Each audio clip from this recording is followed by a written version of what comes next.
¿Qué tal? ¿Cómo le va? Me da mucho gusto recibirlo en una emisión más de Para su Información, un programa hecho para usted, donde le daré información relevante, datos duros y oportunos de la vida económica y política de nuestro país, para que usted tome las mejores decisiones. Bienvenido, sea usted bienvenido. Sino más bien fueron procíclicas y arrancamos este año, el 2010, después de haber sufrido los mexicanos 2009, uno de los peores años en términos económicos que hemos vivido durante los últimos 70 años.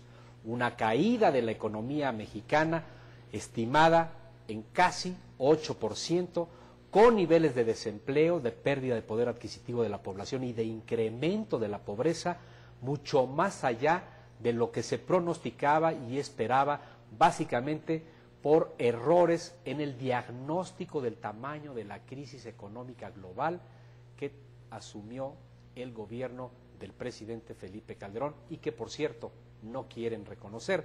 Sin embargo, es claro que el tamaño de la crisis que tuvimos fue mucho más profunda de lo que se había esperado originalmente. Ahora, para el 2010, para este año que iniciamos, pues evidentemente ya estamos en proceso de crecimiento, en proceso de recuperación, porque tocamos fondo, la economía tocó fondo el año pasado. Sin embargo, algunos analistas, algunos economistas pronostican que hasta el 2012 estaremos recuperando el mismo nivel que tuvimos antes de la caída que se registró el año pasado.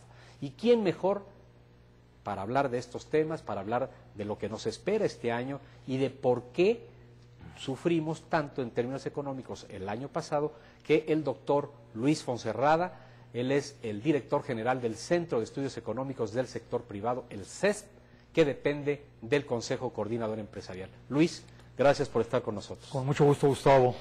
¿Cómo ves el año? Yo creo que este es un año crítico para nuestra economía y para el país en general. Evidentemente el 2009 fue un año difícil, fue un año en el que efectivamente nuestra economía cayó, todavía no sabemos la cifra precisa, pero debe haber caído probablemente en alrededor de un 7,5%, una cifra similar a la que tú mencionas, con los impactos que eso tuvo, una generación importante de desempleo, un incremento en el número de pobres en el país, una caída importante en la producción, en las exportaciones. Evidentemente, en este caso México no fue el que inició esta crisis, fue nuestro vecino, pero nosotros tenemos mucho que ver con esta crisis. Nuestro país, a diferencia de muchos otros países que estaban mejor preparados para hacer frente a una crisis de este tipo, no lo estábamos. Y no lo estábamos porque no hemos llevado a cabo los cambios fundamentales que requiere nuestro país. No hemos logrado la transparencia, la rendición de cuentas y alinear todos los factores diferentes en la economía, todos los sectores de la sociedad, para tener un país con crecimiento. Nos enfrentamos a la crisis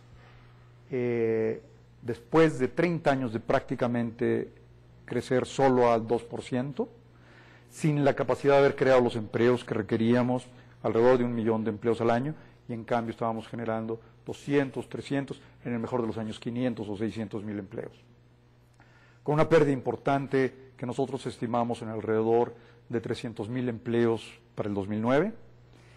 Y bueno, lo que sucedió en el 2009 yo creo que es un buen ejemplo de la enorme falta, de la enorme carencia de las políticas correctas y de la decisión y la voluntad de crecer y de ser un país mayor de edad y maduro.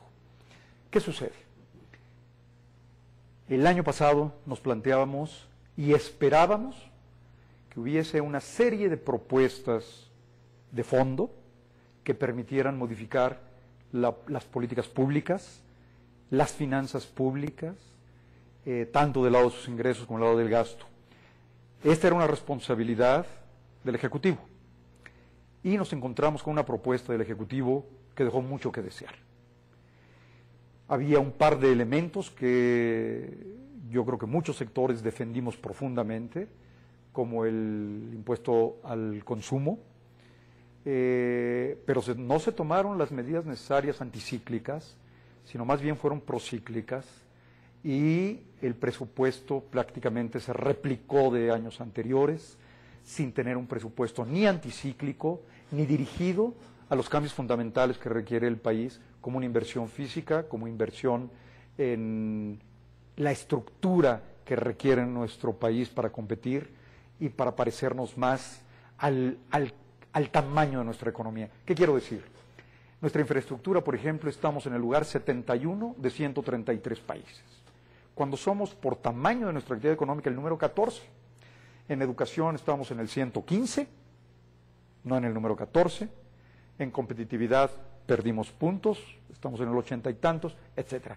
Hay algo mal de fondo. Lo ha habido en otros países. Es ineficiencia, es corrupción, es falta de acuerdo. Son las tres cosas juntas. Yo creo que son las tres cosas juntas, Gustavo. Yo creo que es falta de definición clara y de alinear las políticas en el sentido en que debemos ir. ¿Qué quiere decir? Hay una duplicidad de programas en el gasto del gobierno federal. No se diga en los estados y municipios. Ciertamente hay corrupción. Las instancias encargadas de reducir la corrupción y de llevar a cabo y lograr una gran transparencia y rendición de cuentas no lo han hecho. Por eso nosotros proponíamos que desapareciera, francamente, la Secretaría de la Función Pública. También proponíamos que se modificara radicalmente o que desapareciera para dar lugar a algo nuevo la Auditoría Superior de la Federación. La corrupción sigue. La falta de rendición de cuentas sigue. La transparencia no existe. Y esto es un elemento fundamental en la confianza. Y la confianza es crítica para lograr el país a donde queremos ir, porque requerimos inversión. Ahora, Luis, ustedes desde el CESP, en el Consejo Coordinador Empresarial, han estado enfatizando en otro punto medular que tampoco se atendió, que tampoco se corrigió, como es la gran burocracia que existe a nivel federal, estatal y municipal. En los últimos 10 años, el gasto corriente aumentó casi 80%. En los últimos 8 años, el número de plazas y los salarios de la alta burocracia del gobierno federal aumentó casi 2.5 veces. Entonces, es impresionante cómo esta gran estructura burocrática a nivel federal de los tres poderes de la Unión y también en los tres órdenes de gobierno, federal, estatal y municipal, está sangrando a la sociedad y ahora el costo de eso es que vamos a pagar más impuestos. Y ustedes estuvieron poniendo permanentemente el dedo en la llaga sin que se hubiera obtenido tampoco resultado. Tienes razón, Gustavo. Efectivamente, solo para agregar lo que hemos comentado, alrededor de 300,000 millones de dólares, que es más que el presupuesto de un año de la Federación. Lo tuvimos como excedentes petroleros durante los últimos 9 años. En lugar de haberlo guardado como un fondo precautorio para hacer frente a una crisis, se gastó, se desperdició en gran parte y efectivamente el gasto corriente se incrementó, como tú dijiste, un 80%. O sea, la renta petrolera, casi 300,000 millones de dólares que el país recibió por los ingresos petroleros, casi se tiró a la basura, se fue a la alta burocracia, a los sindicatos probablemente y a privilegiar a algunos sectores. Y seguramente